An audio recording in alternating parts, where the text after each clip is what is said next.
Buonasera, bianconeri et bianconere, c'est enfin une bonne soirée que l'on s'offre dans cette fin de match où enfin on arrive à terminer un match un peu plus calme, un peu relax avec 2 buts d'avantage. Franchement, ça fait du bien. 2-0, but de Nico Gonzalez sur assistance du magique Kenan Yıldız.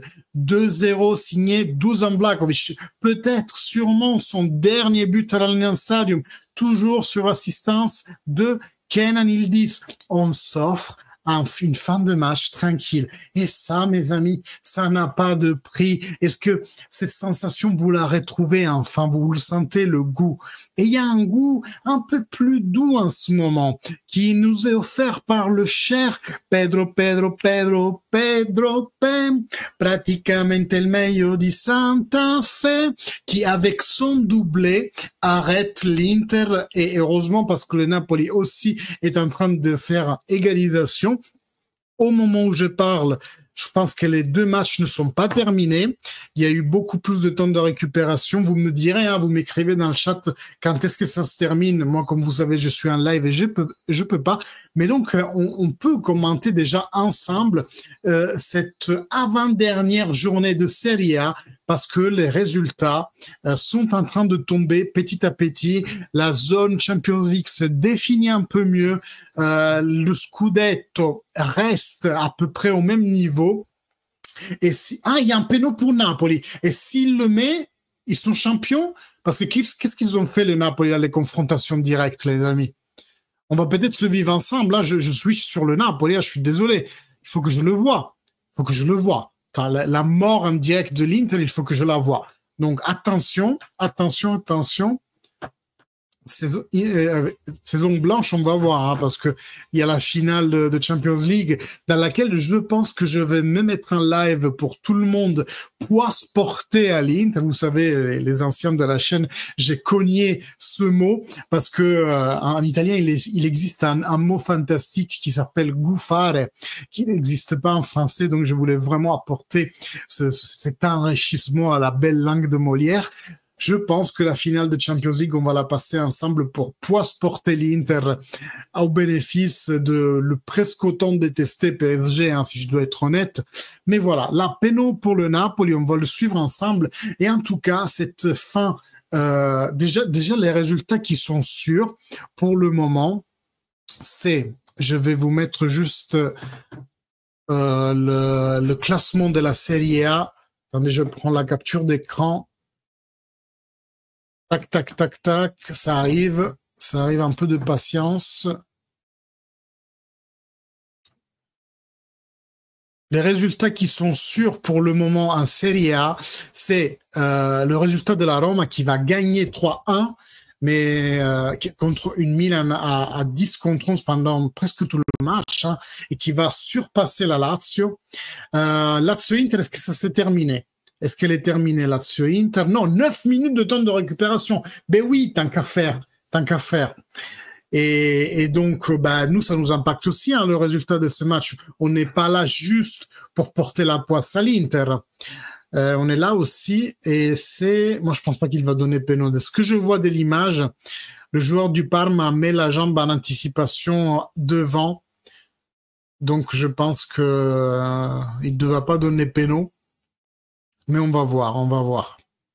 Suivre ensemble, parce que mais c'est surtout moi, c'est le résultat de l'Inter qui m'intéresse le plus, parce qu'il y a la Lazio dans le jeu. 9 minutes de temps de récupération, mais il va siffler quand, putain, qu'on gagne ce point sur la Lazio. Bordel, c'est 2 points sur la Lazio même.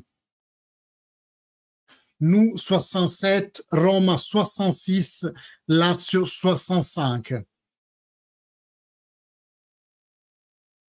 Il y a aussi la lutte à la rétrocession, hein, qui voit le Venezia perdre 3-0, donc être à 29 avec 2 équipes devant à 31. Voilà, pas penalty. Pas penalty.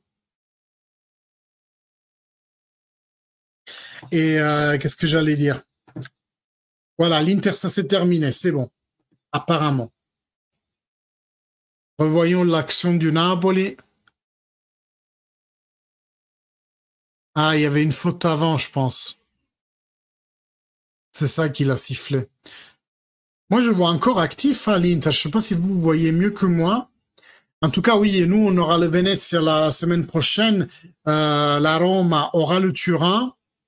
À Turin, est-ce que le Toro va favoriser, disons, la victoire de la Rome, hein? Mais nous, j'avoue, ça se voit, c'est mieux qu'il y a 90 minutes. La situation, elle est meilleure qu'il y a 90 minutes. Encore Inter-Napoli, Lazio et Parma qui jouent en ce moment même. Donc, celle de l'Inter n'est pas finie non plus.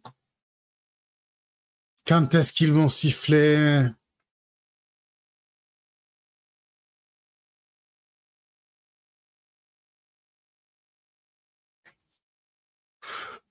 Di Lorenzo, le Napoli va tenter peut-être la dernière attaque 100 minutes. 100 minutes de jeu. McTominay de l'autre côté directement sur Di Lorenzo. Non, sur qui c'est qui ça, le 7? Le Parme récupère un ballon.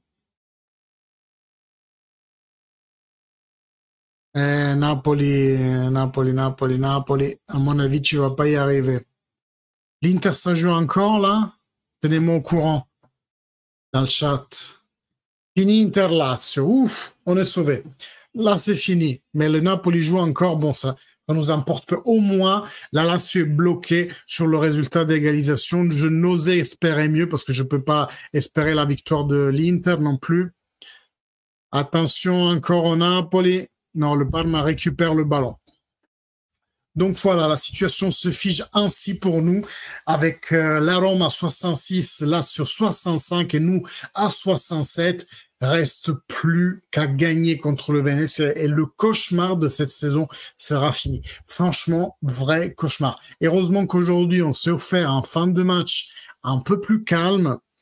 Mais sinon, enfin moi j'en peux plus. Moi, mes cheveux blancs ont doublé cette année. C'est incroyable avec tout ce qu'on a vécu. Conte est en train de péter un plomb là. On commente juste ensemble les dernières minutes de Parma-Napoli. Vous me dites dans le chat, dans tous les cas, il faut juste gagner le prochain match, comme nous dit Josco. C'est que l'on voit l'arbitrage, il est mauvais en Italie, 10 minutes d'arrêt de jeu, n'importe quoi. Ben oui, mais franchement. Pour toi, il y avait penalty, Zig. Je pense qu'il a sifflé la faute avant. J'ai pas bien vu parce que je me suis connecté sur le match en retard, mais voyons si le Napoli a la dernière occasion. Anticipation du Parme. Et c'est fini. Donc, tout est renvoyé à la prochaine journée et ça va être une dernière journée, mais vraiment, waouh, ça va être hard parce que la Lazio peut encore rentrer dans le jeu. Elle est en dessous des 2 points. La Roma, elle est là. La Fiorentina, c'est mort, clairement. Qu'est-ce que j'allais dire? Le Bologna aussi. Ça va être un match à haute tension pour le Scudetto, pour la 4e place et pour la zone rétrocession. Et le Venezia, il est dans ce jeu de la zone rétrocession parce qu'il faudrait un miracle, c'est possible, mais il faudrait la défaite de Lecce et Empoli. Est-ce qu'ils vont pas se rencontrer entre elles à tout hasard? Non. Lazio-Lecce, aïe, aïe, aïe, aïe, aïe. Ah, Lazio-Lecce. Lazio-Lecce. Cette double confrontation en distance entre Juventus-Lazio et Lecce-Venezia, ça va être beau. Et puis, donc, avec un miracle, donc la victoire contre la Juve et puis une défaite contemporaire de Lecce et Empoli, le Venezia pourrait toujours se sauver. Donc, je pense en toute honnêteté qu'ils vont se battre. Je pense pas qu'ils vont abandonner le résultat tout de suite. Mais ça va être une dernière journée très intéressante et nous, on va la suivre ensemble. Moi, je ne peux que vous demander, comme d'habitude, l'abonnement si c'est toujours pas fait, un petit like à ce live ou à la vidéo en VOD si vous regardez la rediffusion. Et puis activer la cloche. Merci Zig pour la donation. Faites une petite donation si vous voulez, si vous passez par là. Ça permet d'un peu de substanter l'existence de la chaîne avec les charges que j'ai. Merci à tous. Et puis, enfin une bonne soirée. Fino alla fine, forza Juve. Ciao amici.